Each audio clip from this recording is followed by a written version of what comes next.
writing letters is a lost art, but we all know that receiving something handwritten can bring a smile to our faces. Yes, Butler Stationery is keeping the craft alive with one-of-a-kind pieces, customizations, and the tools to pour your heart out. Thanks to Jonathan Butler's beautiful pens and stationery. Welcome in. Hi. Hello. Thanks for having me.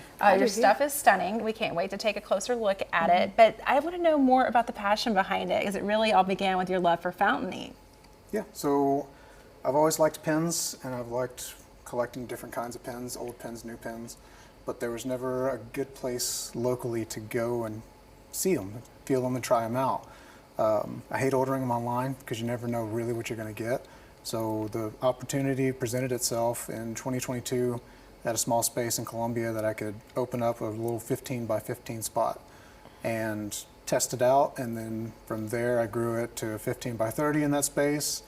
And then last January, I moved out to a new space, the storefront that I have now, which is much larger, so I have a lot more room.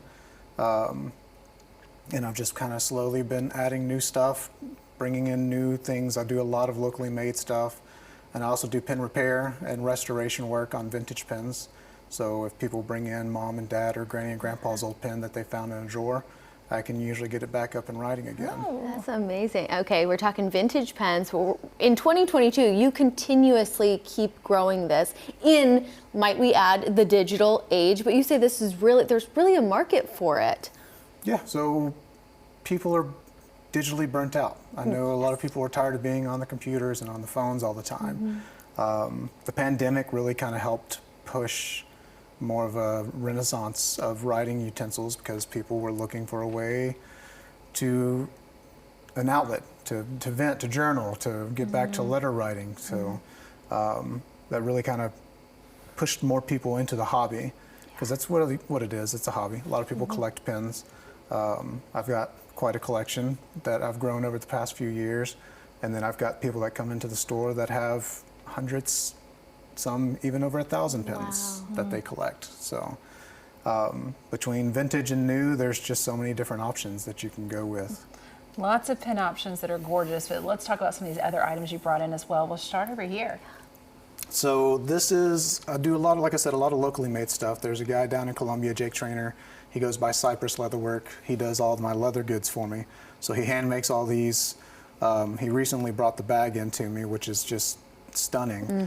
But and if you could smell it at home. Yeah. He does it, makes it all by hand. The journal covers are made to fit like a standard A5 size journal, so you're not bound to one particular brand. You can use whatever your favorite brand is, because A5, this is made for an A4 spiral bound. So most brands make things at those sizes, so you can use whatever your favorite brand is. Then I've got the mugs here. These are actually made by a lady down in outside of Atlanta, Tracy Cullen. Her husband makes pens, some beautiful pens that I can't afford to carry. But she started doing pottery a few years back, so since her husband does pens and they're big in the pen world, she started making some pen-themed pottery. So I've got a selection of her mugs there. And then, from there I've got, Pilot, Lamy, I carry Monteverde, Kaveco, just a few of the newer brands, and then I've also got a selection of the vintage pens that I carry, and then more local made stuff. So these 3 pens here are a guy here, he's now in Nashville, he was down in Columbia, Nick Pasquale. He makes bespoke pens, he's been making them for years. And then these here are another guy down in Columbia, Scott Lewis, he goes by TriStar Studio. He also does bespoke pens, so a few of these are actually wood, so these black ones here are African blackwood. Wow. But you can't even see the wood grain unless you're out in the sunlight. Gosh, it's incredible what you can do. It is, and you're even making 3D pens with the Nashville skyline on them. They're incredible. Thank you so much for showing in and showing off your product today. Thank you. Guys, elevate your writing. Check out their store in Columbia and visit their Instagram too. Find them at butlerstationery.com.